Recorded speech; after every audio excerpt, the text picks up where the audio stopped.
Di dalam sebuah dialog antara Presiden Uni Eropa von der Leyen di India dengan pejabat India di awal April 2022 bisa menjadi pelajaran yang sangat baik bagaimana nanti kita Indonesia yang nantinya akan menjadi negara besar untuk menjalankan strategi bernegaranya. Dialog tersebut patut dipelajari dengan seksama. Kita semua tahu posisi India dalam voting di PBB untuk mengutuk serangan Rusia ke Ukraina adalah netral, di mana India, walau dekat dengan Inggris dan Amerika, serta sangat anti Tiongkok, memilih netral. Bahkan masih melakukan hubungan bisnis, tidak ikut melakukan sanksi ekonomi. Hal ini membuat Inggris dan Uni Eropa mengadakan pertemuan diplomatis ke India, sekedar mengingatkan di dalam manuver sebuah negara, maka bermain cantik ala Soekarno itu penting. Namun sayang, hingga 6 presiden setelahnya masih belum menunjukkan jati diri bangsa Indonesia sebagai pemain global. Untuk itu, kita akan menjelaskannya. Kita contohkan India. Sebelumnya, kita jelaskan bagaimana Tiongkok bermain dalam percaturan politik dunia. Tiongkok seakan perang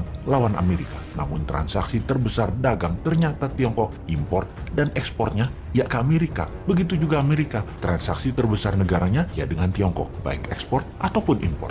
Hal itu semua adalah secara dagang atau secara ekonomi. Namun, secara ideologi Tiongkok dan Amerika berseberangan. Jadi yang perang adalah ideologinya, bukan dagangnya. Catat itu ya. Tiongkok yang komunis, Amerika yang demokratis, itu sangat berlawanan. Secara ideologi, mereka perang. Amerika ingin semua negara itu menjadi negara demokrasi. Tiongkok tidak mempromosikan komunisnya, namun mempromosikan bantuan dalam tanda petik uang yang di kacamata pertahanan negara adalah jebakan. Tujuannya untuk menciptakan ketergantungan pada Tiongkok. Dengan demikian, tujuan bernegara Tiongkok untuk menghidupi 1,5 miliar penduduknya bisa bertahan selamanya. Disinilah Amerika tidak senang karena banyak kehilangan pengaruh di banyak negara yang berpaling ke Tiongkok. Di posisi dunia, ideologi Tiongkok itu dekat dengan Rusia, terutama cara kepemimpinan para pemimpinnya yang saat ini mengendalikan dua negara tersebut, yaitu otokrasi. Otokrasi adalah penguasa tunggal, sama halnya dengan Erdogan di Turki. Karena itu ketiganya dekat sekali hubungannya. Tiongkok itu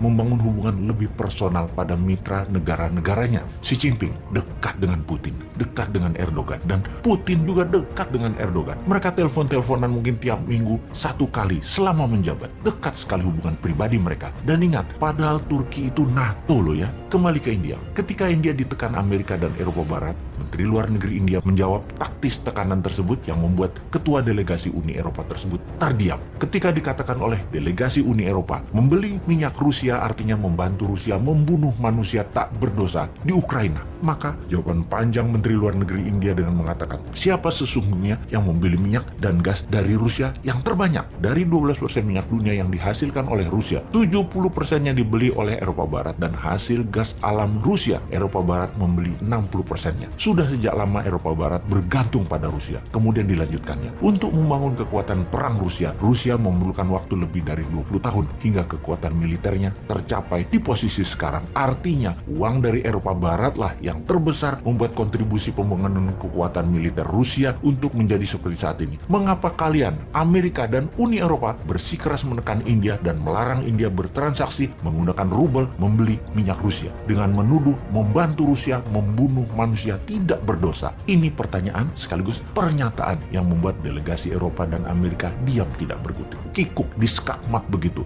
Bahkan Menteri Luar Negeri India mengatakan, sampai hari ke-35 penyerangan Rusia ke Ukraina, kalian masih membeli gas Rusia dan membayar dengan rubel atau emas daripada resiko membuat negara Eropa Barat kalian jadi gelap atau kedinginan atau tidak bisa masak. Kalian tetap berhubungan dengan Rusia. Sekarang kenapa kalian tekan India? Apa hak kalian bangsa Eropa menekan India seperti itu? Kalian sudah memiskinkan India di abad 18 dan 19. Di mana masa itu India dan Tiongkok adalah dua negara Asia. Bahkan India di abad 17-18 tersebut adalah negara paling kaya di dunia. Dalam diskusi tersebut, Menteri India juga menyerang delegasi Inggris dengan mengatakan, kalian Inggris telah mencuri kekayaan India hingga membuat India miskin sebagaimana saat ini. Oh iya sahabat, saat ini India sedang menuntut Inggris dengan meminta kembali apa yang dilakukan Inggris ketika menjajah India. Inggris dituduh telah merampok India senilai 43 triliun US dollar atau senilai 330 kali APBN Indonesia sekarang. Sang menteri pun melanjutkan, kalian Inggris membuat India di masa kemerdekaan selepas Perang Dunia Kedua menjadi negara termiskin dunia. Sekarang kalian mau mengatur India untuk taat pada kalian dan menentang Rusia. India adalah negara berdaulat. India bisa melakukan apapun tanpa ada yang boleh mendikte. Kalimat dari Menteri Luar Negeri India tadi demikian kuatnya sehingga menjadi pembicaraan dunia. Inilah yang kita, bangsa Indonesia, juga ingin mengatakan kepada dunia. Belanda telah merampok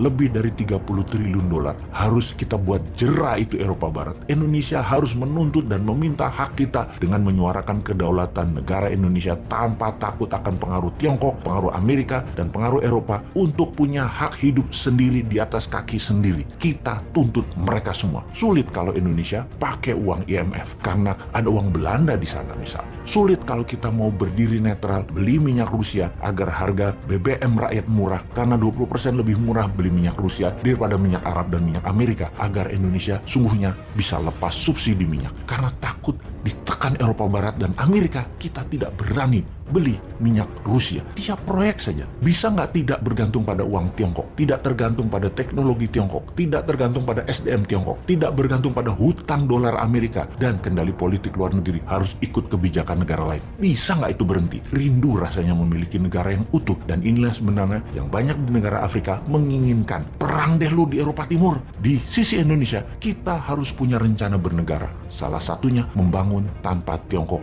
membangun tanpa dolar. Sebagai salah satu agenda Indonesia berdaulat 2045. Kita mungkin ada baiknya melihat India dulu kali ini. India itu menyebut virus corona sebagai virus Wuhan. Ini menunjukkan tuduhannya dengan jelas siapa yang memainkan virus itu. Atau pihak Barat menyebut Putin sebagai autokrat Rusia atau penguasa tunggal Rusia. India menyebut Putin dengan sebutan yang terhormat, His Excellency. Sahabat, sebagai informasi terakhir, kemarin Amerika membeli minyak Rusia lewat Vladivostok di sisi timur Rusia untuk dikirim ke sisi barat Amerika, daerah California, yang saat ini harga bensin mendekati $7 per galon atau sekitar 22 ribuan per liternya. Beda dengan sisi timur Amerika yang rata-rata masih $6 atau sekitar 19 ribuan per liter rupiah. Di sisi timur dapat minyak dari Selat Hormuz lewat terusan Suez tentunya. Jadi akan mahal kalau dikirim ke California. Mending beli dari Rusia dan Amerika bayar pakai dolar Amerika lagi. Aneh kan dunia ini? Makanya pada sekolah di Lemanas dulu deh baru jabat.